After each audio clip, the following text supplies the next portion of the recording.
Erin, do të t'jap këtë që të ma shpjegosh, ndërkohë mund të mund të mbyll sa duash. Nga kanë ardhur dhe çfarë ka ndodhur njerë me atentatorët? Atëherë për ta nisur me mbërritjen e 2 personave të cilët të mbetën të dëmtuar në këtë ngjarje, njëri prej cilëve fatkeqësisht humbi jetën dhe bëhet fjalë për 47 vjeçarin Gilmando Dani. Të dy ata, Gilmando Dani dhe Muçi Shaljani ose Muçi Sheqeri, kanë bërritur në aeroportin e Rinasit kanë qenë bashkë në udhëtim në orën 13:55 nga Barcelona në një udhëtim direkt dhe udhëtimi i tyre ka qenë disa ditor, pasi më 7 nëntor ato kanë parkuar makinën në parkingun e aeroportit ndërkombëtar, kanë marrë fluturimin për në Barcelonë dhe ditën e sotme janë kthyer. Kanë ndjekur të njëjtin itinerar, kanë shkuar për të marrë makinën dhe në momentin që kanë dalë janë përballur pikërisht në këtë. Ata kanë qenë të parkuar në parkingun nën toksor të aeroportit. Parkingu nën toksor del 2 metra nga rrethi. Po, kanë bërë një dalje në pjesën e pasme. Në pjesën e pasme kanë kryer gjithë procedurat për pagimin e saj. Në dalje që nga avioni Gilmando Dani shquhet është me kapele dhe një valixhe dore. Në fakt, për hetuesit, kjo dhënia e kapeles mund shihet edhe si një mënyrë për të mos rënë shumë në sy lëvizjet e tij, ndërkohë që Muçi Shaljani ka qenë krejt i qetë dhe të dy së bashku. Muçi Shaljani ishte oficer policie? Ishte oficer pranë Agjencisë Mbikëqyrjes Policore dhe është agent i strukturës operacionale të saj dhe agent i strukturës operacionale të AMP-s dhe agenti i strukturës operacionale do të thotë që kryen Gilmando Dani ai takonte botës krimit sepse vetëm Gilmando Dani vetëm në tetor të vitit 2024 ka përfunduar dënimin me 12 vite për heqje lirie dhe gjobvënie ndaj biznesmenit Ylvi Beqaj, për cilin është dënuar në kuadër të grupit strukturuar kriminal, dënim të cilin e ka patur dhe Emiliano Shullati. Çdonte një oficer policie me një boss të botës krimit? Të paktën sipas informacioneve, Muçi Shaljani ishte lidhje shoqërore e Gilmando Danit. Po, lidhja shoqërore një zyrtarit shtetit me një person të botës krimit. Kjo në fakt i mbetet hetimit për mënyrën dhe si ai është rekrutuar pranë Agjencisë Mbikëqyrjes Policore, ku ka një procedurë të paktën 3 muaj, është pjesë e kësaj strukture dhe për të bërë pjesë e saj duhet kalosh në disa filtra ku minimalisht nuk duhet jesh i dënuar apo të jesh i përfshirë në aktivitet kriminal, por edhe për vetë faktin që nuk duhet kesh kontakte me njerëz të botës krimit, pasi Agjencia Mbikëqyrjes Policore. Kjo bazë ishte për Policore gjyqtarët që mos shiheshin me një gjë vetimin e tyre. Është hetimi dhe filtri parë për punojësit e policisë për çfarë do lloj palishmërie. Pasi kanë lënë ambientet e aeroportit në rreth rrotullimin e Rinasit, automjeti i atentatorëve ka qenë i parkuar. Zmadhoj pak rreth rrotullimin, të lutem. Po? Ka qenë i parkuar për nga krau ku është edhe... Jo i parkuar, i ndaluar.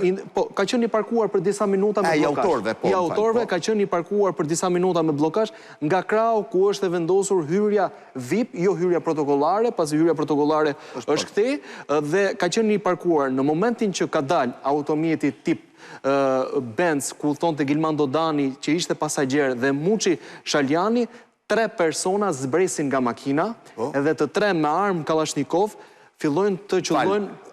Makina e viktimës dhe e plagosurit ishte ndaluar në trafik? Makina e viktimës ishte në ecje e sipër dhe sapo... Ecje nga dalshme, dhe sapo merrte rrugën për të kryer rreth rrotullimi që më pas... Ku ngadalsohet edhe më shumë. Ndërsa makina e autorëve ka qenë ndaluar në këtë pjesë me blokazh hapur edhe me njëherë kanë dalë 3 persona nga kjo makinë. Në automjet kanë qenë 4 persona, po 3 prej tyre kanë qenë në rolin e qitësit. Po, se njëri ka qenë shoferi. Sapo kanë dalë në pjesën e përparme me Kalashnikov, të 3. Kalashnikov? Ka qenë si tokë pushkatimi. Po, edhe? Dhe në momentin që kanë dalë, automjeti është përballur me njëherë me breshëri plumbash dhe për inerci makina nuk ka ikur në krahun që të çon për në fushkruj apo që do bëhet rreth rrotullimi, por ka vijuar drejt duke u futur kundravajtje. Breshëria e plumbave ka shkuar edhe Breshëria e plumbave ka përshkruar jo vetëm automjetin, por dhe hotelin, pa me të cilët ju e transmetuat. Momentin që makina ka ndaluar dhe ka një shenjë frenimi të fortë, pikërisht në vendin ku gjethet i pajet Gilmando Dani dhe i plagosur miku i tij, ndalon pikërisht këtu dhe një nga atentatorët afrohet me Kalashnikov në drejtim të makinës Mercedes-Benz dhe gjatë të rrugës tenton të qëllojë në distancë. Momentin që tenton të qëllojë në distancë, arma e tij nuk shkrem më.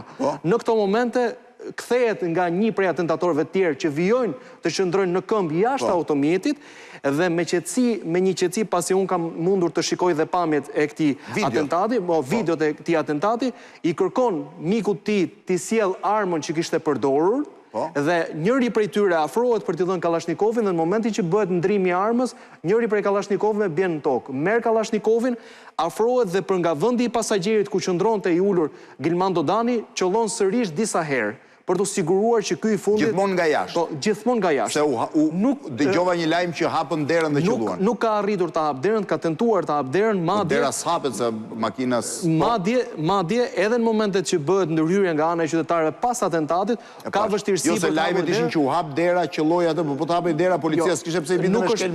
Kanë qenë të maskuar atentatorët? Kanë qenë të gjithë maskuar, të gjithë kanë qenë të maskuar dhe pasi ka qelluar dhe disa herë. Domethënë me qetësi ka ndruar dhe armën se sy shkrep, ka marrë armën tjetër, ndërkohë aty mizëri me makinat ndaluara njerëz. Dhe është çuditërisht, në atë moment nuk ka patur asnjë makinë këtu.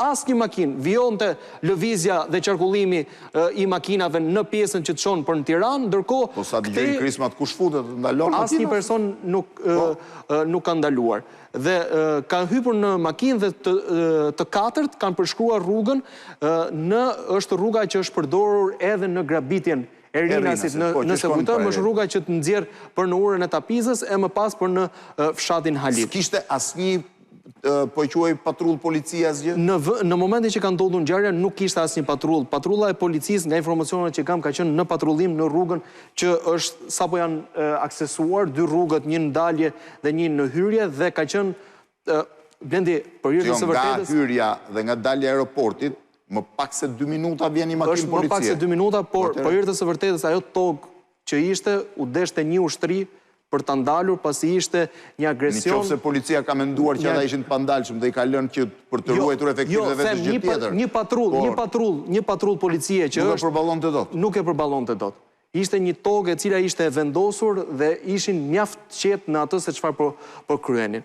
Më pas janë larguar, por çfarë ka ndodhur tashmë me hetimin? 47 vjeçari Gilman Dodani është një person problematik, me të shkuar, ka vuajtur... Me këj ka pasur hasmërit ai? Ai është një person i cili është kategorizuar gjithmonë si krau djathtë i Emiliano Shullazit në grupin kriminal për cilin ka marrë dhe një dënim prej 12 vitesh. Është bërë i njohur në kohën që u arrestua në 2016, pasi në atë kohë prokuroria e krimeve të rënda e akuzoi për gjobvënje dhe heqje lirie ndaj biznesmenit Ylvi Beqa, një histori e cila bëri mjaft historia e famshme e Volgës Ndurrës. Në 2016, prokuroria e krimeve të rënda kërkoi dënimin me burg në kuadër të grupit të strukturuar kriminal dhe Gilman Dodani u dënua në atë kohë nga gjykata e krimeve të rënda me 12 vite burg. Për shkak se hetimi dhe çështja nga 2016 në 2021 ishte në kushtet e paraburgimit, ai përfitoi nga 5 vite me reduktimin dhe në tetor të 2024-s ka dalë i lirë. Me se merrej?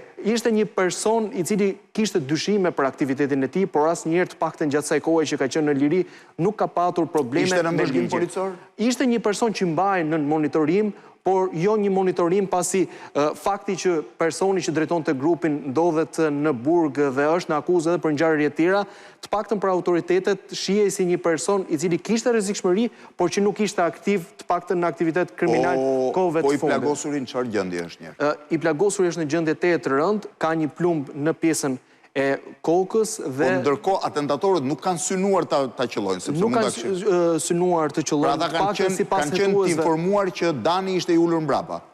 Ishte i ulur në pjesën në sediljen e parme të pasagjerit. Të dy kanë qenë në sediljen e parme. Pra ata nuk kanë qelluar aq shumë mbi... Nuk kanë qelluar shumë mbi... Objekti atentatit ka qenë Dani. Po, ka qenë Gilman Dodani. Është në fakt e habitshme pasi në 2015 Gilman Dodani i ka shpëtuar një tjetër atentati po në zonën e Rinasit. Në mbigalim në Rinasit, kura pre e një atentati së bashku me Emiliano Shullazin në atë ngjarje. Se ka qenë në atë ngjarje ti? Po, edhe në atë ngjarje Gilman Dodani ka qenë. Ajo se çfarë ka ka qeduar paksa dhe policia... Ngjarja famshme që qojmë pas edhe në zhdukjen e Enver Stafukës, që si pas përgjime Sky ECC-s, a i tregoj se qëfar kështë ndodhur. Qëfar kështë ndodhur. Dhe në atë ngjarje, po atë natë ka qenë një tjetër atentat në zonë rrugës Kavajës, ku një tjetër personazh i grupit, afër grupit të Emiliano Shullazit, ju bë atentat në atë ngjarje. Ajo se qëfar ka qeduar të paktën tek atentatorët... Po policin, qëfar profili ka pasur? Policit të paktën duhet të theksuar që është agenti i Agjencisë së Mbikëqyrjes Policore, nuk raportohet të ketë qenë një person me precedent të theksuar kriminal, është një person i cili ka patur problemet që ka patur Gilman Dodani me ligjin, ato të gjovënies, heqjes lirisë, armbajtjes pa leje. Ka pasur polici? Nuk ka patur. Nuk ka patur, nuk ka informacion të tillë, por ishte person i cili njihej si lidhje e tij e afërt shoqërore dhe e grupit të Emiliano Shullazit. Për sa kohë ai ka qenë pjesë e strukturave të Agjencisë Mbikëqyrjes Policore. Një si lidhje një grupi kriminal dhe ishte oficer policie.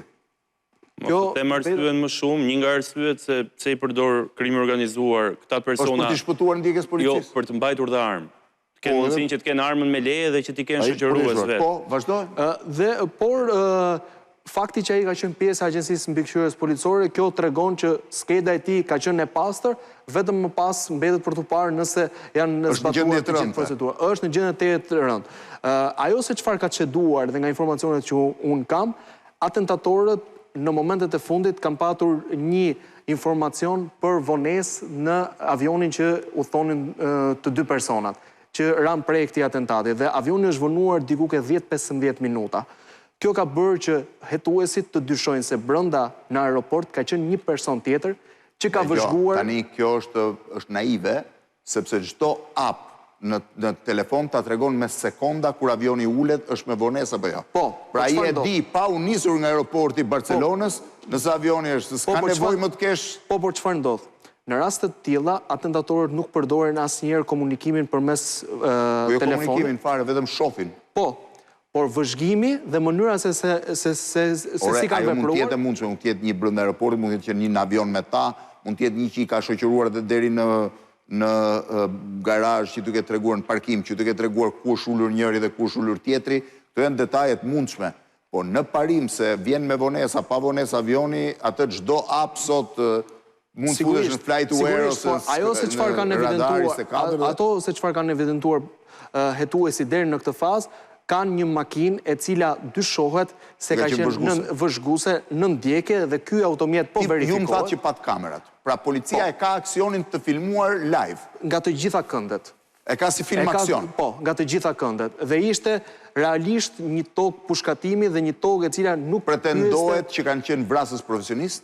Nga mënyra se si vepronin dhe personi, është për të theksuar, personi që afrohet afër Gilman Dodanit, kishte një saksi dhe ishte mjaft i qetë edhe në lëvizjet që ai bënte. Ndërkohë, personi tjetër që i ofron armën e vet, ishte disi më i ndrojtur, nëse mund të themi, në momentet e fundit, pasi i druaj që mund kishte një reagim apo nga punonësit e policisë, apo mund të pikaste, dhe kishte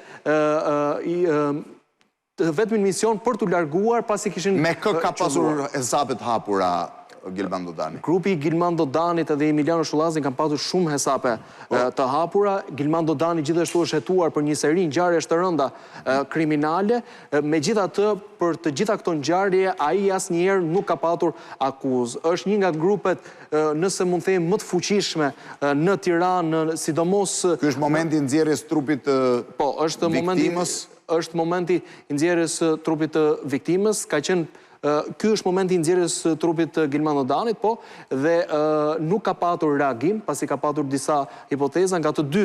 Ata nuk ka patur armë asnjëri prej tyre dhe automjeti ka qenë një automjet i cili përkiste një kompanie që jep makina me qera. Të paktën deri më tani hetuesit e kanë qartë kronologjinë dhe mënyrën se si kanë vepruar atentatorët, po punohet për makinën që është përdorur, Toyota me targa greke, për të parë numrin e shasisë dhe mënyrën se ajo është siguruar. Dhe pista kryesore është përplasja e grupeve kriminale të përplasje kjo që është regjistruar vite më parë, por duhet tekstuar Blendi që grupi Emiliano Shullazit edhe nga komunikimet e zbërthyera nga SPAK në Sky SC ishte një grup i cili edhe nga burgu fliste apo thurte plane për eliminimin e eksponentëve Për fatin ton nuk ka pas dëm kolateral, nëse nuk quajmë, por më shumë se sa zbardhja ngjarjes pak policia, prokuroria mund merren me një zbardhjen. Problemi i parandalimit dhe qetësia me cilën kriminalët veprojnë në një nga zonat më publike, më të ngjeshura, më të ngarkuara të Tiranës është e frikshme. Merin, faleminderit. Faleminderit. Një duart rokitje për Merin Maçin, mirupafshim, ndërkohë